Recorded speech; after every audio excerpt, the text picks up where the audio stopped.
This is D, and let's dress for life. That's what's up. Here we are, Black History Month 2019. And what is it that we have to look forward to? Jussie Smollett being charged with filing a false police report. But it's interesting that there are two camps on that subject. One camp believes Jussie, and the other camp believes the Chicago police. Why is it that one camp would believe Jussie? Why is it that one camp would believe the Chicago police? Or maybe it should be asked, why is it that one camp would not believe Jussie and one camp would not believe the Chicago police? I really want you to take a good look at yourself in this story. As it relates to Jussie Smollett, why individuals won't believe him? Individuals will not believe him because of the history. It is reported that he was driving under the influence and was arrested, tried to blame it on somebody else. It resulted in him being placed on probation.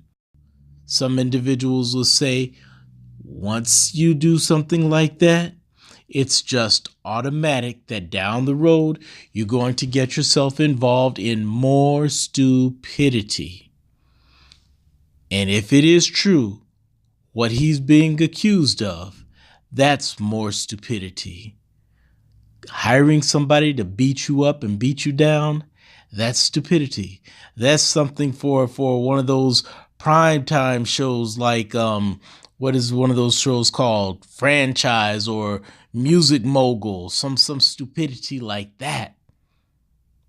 But at the same time, you have individuals not believing the Chicago police because individuals are saying that Chicago police have a history of lying. Are police given the license to lie? Do police officers lie?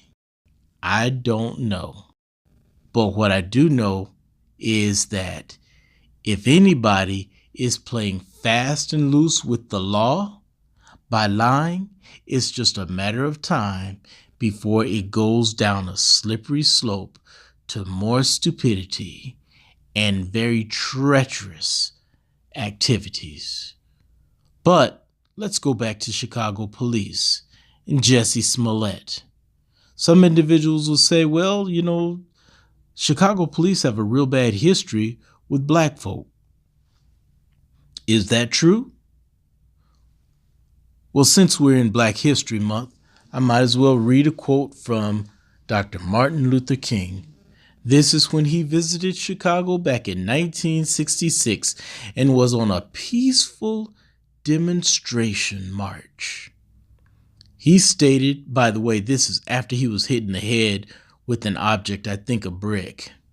He said, I've been in many demonstrations all across the South, but I can say that I have never seen, even in Mississippi and Alabama, mobs as hostile and as hate-filled as I've seen in Chicago. Who were those mobs that were going after these peaceful, nonviolent demonstrators? They were grandparents, they were parents, they were children, they were grandchildren. They were folk who were in their 60s, in their 40s, in their 20s, and even in their teens. This mob madness of racial hatred going after these peace-loving people. What is the outcome of 1966 Chicago, of that mob madness? Was the outcome John Burge? Was the outcome Ronald Watts? Was the outcome Richard Zuley?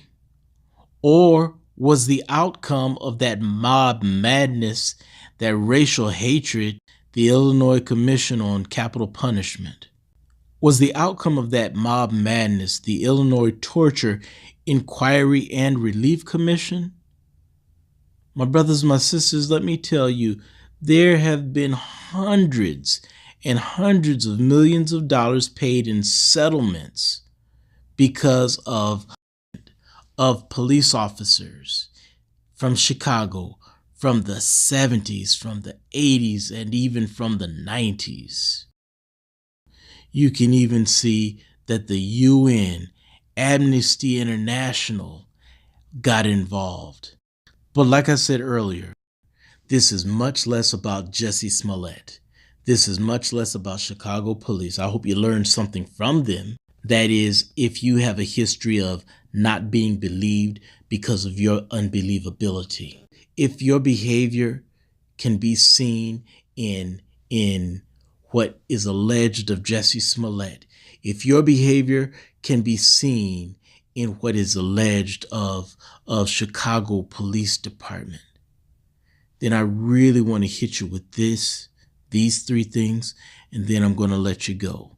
But before I hit you with these three things, I encourage you to like, subscribe, comment, share.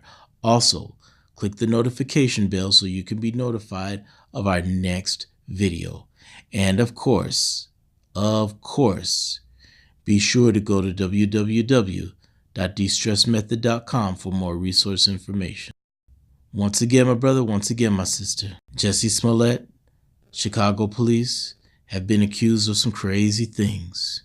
If you've been accused of crazy things because of the words that come out of your mouth and the actions that follow, it's not too late for you to change.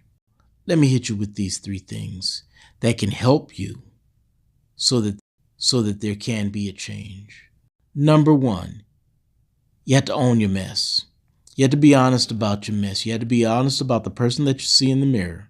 One time I was talking with my younger brother, and he and I were having a good conversation, and then I was like, hey, listen, go in and put mom on the phone.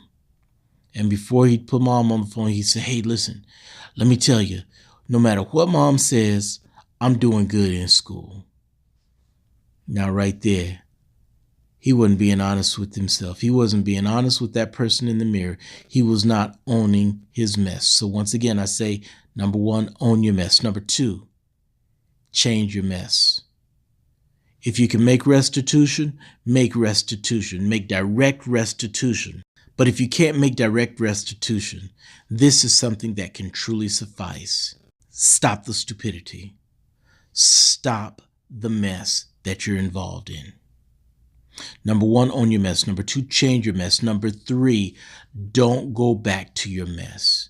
Don't let it ever be said that, yeah, he got out of that mess, but he went right back into that mess. If anyone ever brings up the fact that you were involved in that mess, let it truly be able to be said that that was then, but this is now. And the only way that it can truly be said is if you allow the Savior into your life so that he can make the change that only he can make for you. Well, that's all we got for now. This is D, and Less Stress for Life. That's what's up.